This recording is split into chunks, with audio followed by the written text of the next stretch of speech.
ГСП онлайн. Городские новости сейчас.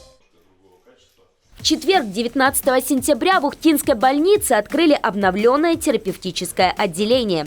Совсем скоро больные будут проходить лечение, а медики работать в современных и комфортных условиях. Капитальный ремонт тут закончился буквально на днях. Переделали все, начиная от проводки и системы отопления и заканчивая койками в палатах.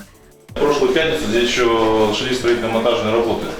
Да, и вот тут усилиями медперсонала все это, подрядная организация, все это заканчивалось. Напомним, ремонт больницы начался еще в 2018 году. Все в рамках договора о сотрудничестве с «Газпромом». Тогда было обновлено 4 отделения. После был подписан дополнительный договор на работы в еще 6.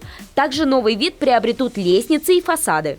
Доп. Соглашение касается 2019 года. Вот из 6 отделений это первое отделение, которое мы сегодня открываем. Всего на этот год запланировано 194 миллиона рублей. Вот первое отделение, оно у нас уже есть, дальше мы продолжим эту работу.